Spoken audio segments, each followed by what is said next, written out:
वालेकुम my YouTube family, कैसे हैं आप सब। उम्मीद करती हूँ सब ठीक ठाक होंगे। आज मैं आपको बदलते मौसम के साथ नज़ला, खांसी, नाक बंद रहना, गला बंद रहना, इसका घरेलू और नहायत ही आसान इलाज बताऊंगी। इसके इस्तेमाल से आप घर पर ही इन सब से छुटकारा हासिल कर सकते हैं। तो चलते हैं वीडियो की जानिब। वीडियो स्टार्ट करने से पहले मेरी आप सबसे एक छोटी सी गुजारिश है, अगर आप चैनल पर न्यू हैं तो चैनल को सब्सक्राइब कर दें और बेल आइकन पर क्लिक कर दें ताकि आने वाली हर वीडियो आपको आसानी से मिल सके। दोस्तों, सबसे पहला न्यूट्रास्यूटिकल है जिंजर हनी टी, जो कि सदियों से इस्तेमाल किया जा रहा है।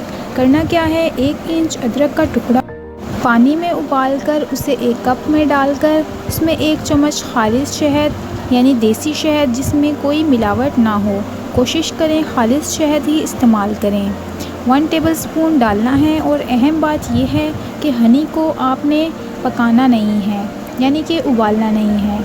अदरक को उबालकर बाद में इसमें हनी यानी शहद शामिल करें। इस टी का इस्तेमाल शुगर पेशेंट के अलावा हर कोई कर सकता है।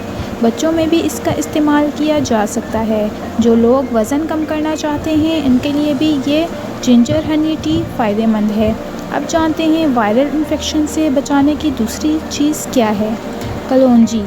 जैसे कि आप जानते हैं कलौंजी का इस्तेमाल हिकमत में भी आया है और सुन्नत नबवी भी है। कलौंजी में हर बीमारी की शिफा है सिवाय मौत के।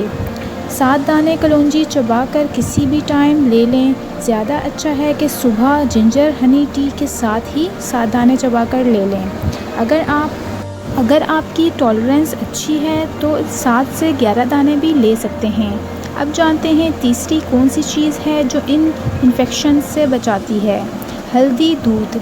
रात को सोने से पहले गर्म दूध में 1 चुटकी हल्दी, 1 चुटकी काली मिर्च और 1 चम्मच शहद डालकर अच्छी तरह मिक्स कर लें। हल्दी और काली मिर्च को उबालकर आखिर में शहद शामिल कर लें। जो लोग वेट लॉस कर रहे हैं वो शहद की जगह दालचीनी का इस्तेमाल करें। इसके बाद आखिरी चीज़ जो कि विटामिन सी और डी हैं, इनकी कमी की वजह से भी ये वायरल इन्फेक्शंस होते हैं। मौसमी फलों का ज़्यादा से ज़्यादा इस्तेमाल करें और नट्स का इस्तेमाल यानी बादाम, पिस्ता, अखरोट, इनका भी इस्तेमाल किया जा सकता है। उम्मीद करती हूँ आपको ये वीडियो अच्छी लगेगी। अगर पसंद आए तो दोस्तों में शेयर करें, मेरे चैनल को सब्सक्राइब करें और कमेंट में अपनी राय का इजहार करें। मिलते हैं अगली वीडियो में, तब तक के लिए अपना बहुत ख्याल रखें। अल्लाह हाफिज़।